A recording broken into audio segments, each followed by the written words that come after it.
Bom dia, boa tarde, boa noite.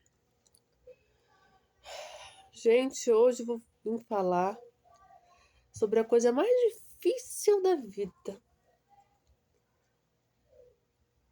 O trabalho mais difícil da vida. Mais difícil. Vocês sabem qual que é o trabalho mais difícil da vida? É ser mãe.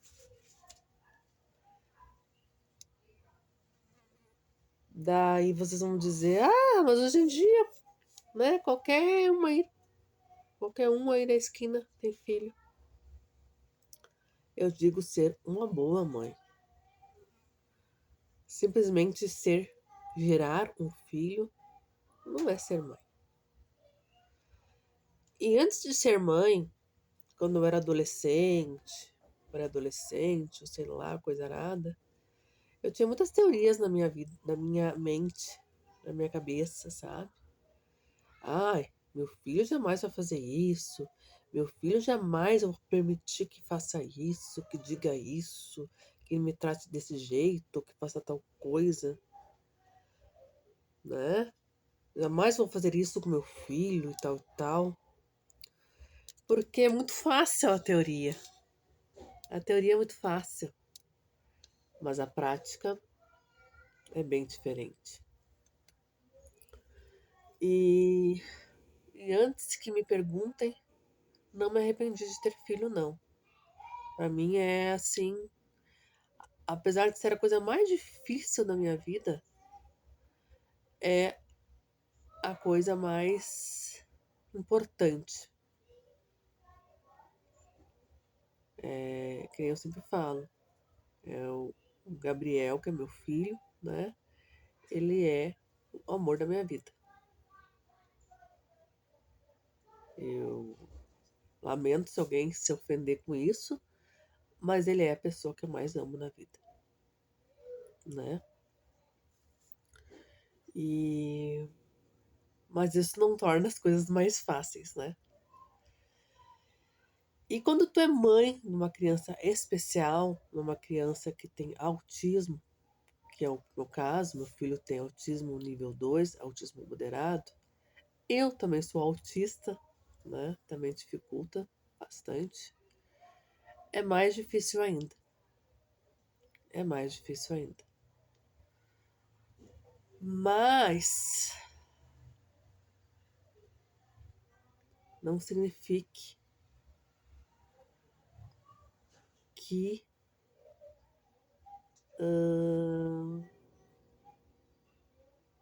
eu não ame meu filho mais do que tudo, né?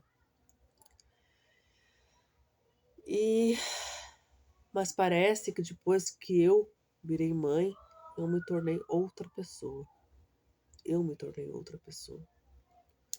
E eu vejo a vida de outra forma, sabe? Pode parecer clichê, pode parecer, sabe, frase pronta de internet, mas não é.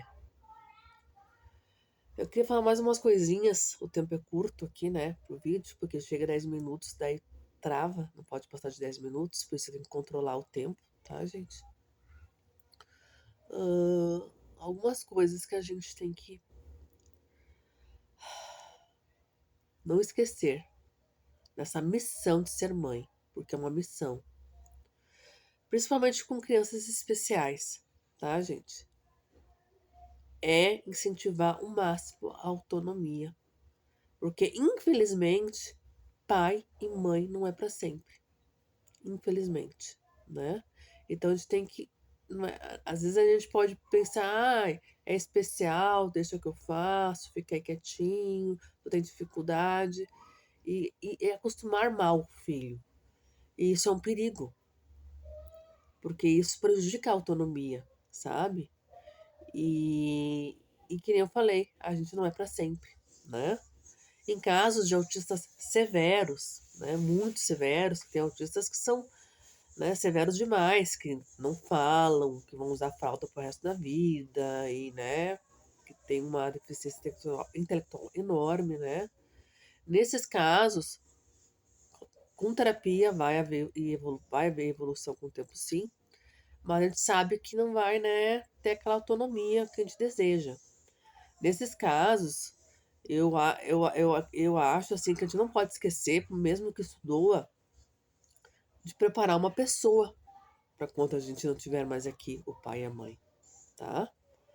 Que ela vai precisar, essa criança, mesmo que ela vire um adolescente, mesmo que ela vire um adulto, né? Por ser severo, de um suporte. Então, eu acho importante a gente escolher ou ver, né? Quem teria essa disponibilidade, né? De ser esse suporte quando o pai e a mãe não estiverem mais aqui. Eu acho que isso é uma coisa assim que ninguém fala, mas tem que ser pensada, tem que ser escolhida sim. O Gabriel não é severo, né? Então eu acho que ele não vai precisar chegar nesse estágio de ter outra pessoa no lugar do pai e da mãe. Mas eu vou precisar muito trabalho, sabe? Muita terapia e muito trabalho em casa, muito trabalho, né? Para preparar ele, para ele conseguir sobreviver no futuro sem pai e mãe, né? Até agora nas férias, né? A gente já tá conversando de ensinar coisas novas para ele, né? Porque a gente já tem que, né? Tá com 12 anos, ele já tá entrando na adolescência, né? Então já tem que ir preparando ele, né? Porque a gente não pode querer, só com 18 anos, só com 20 anos, né? Preparar. Tem que ser aos devagarinho. Claro que a gente tem que sempre respeitar o ritmo, o tempo, né? A maneira de aprender do autista, que é diferente, né? Eu vou dar um exemplo para vocês. Eu demorei mais de ano para aprender a amarrar um tênis. Para amarrar um tênis, por exemplo. Eu me lembro que minha mãe, né, me ensinava, e eu tentava repetir, não conseguia, né? Me lembro até de uma vez ela falar assim, eu desisto, não sei o que e tal, porque só que ela também não sabia que eu era autista, né? Ela só via que eu era uma menina que tinha dificuldades, né? Mas depois de alguns anos, né? Bem mais tarde que as outras crianças da minha idade, eu aprendi a amarrar tênis. Porque o meu ritmo era diferente, o meu tempo era diferente. Eu tinha um atraso na coordenação motora, que é uma característica que muitos autistas têm. Dificuldade, atraso, coordenação motora, né? Educação artística, educação física, para mim era um pesadelo, era um filme de terror, porque eu tinha uma dificuldade imensa. As crianças acabavam sofrendo bullying, né? Porque não entendiam porque essa dificuldade que eu tinha, né? Então, é isso. A gente e respeitar as mães, né? Porque muitas vezes eu sinto isso, sabe? Que nem eu tive que deixar de trabalhar fora depois que o Gabriel nasceu, né? E muitas vezes as pessoas de fora acham, né? Tá em casa, vida boa, não precisa trabalhar fora. Mas, gente, ser mãe 24 horas cansa mais, muitas vezes, do que tu trabalhar numa firma, do que tu trabalhar em certas empresas, né? E te exige muito mais. E é uma coisa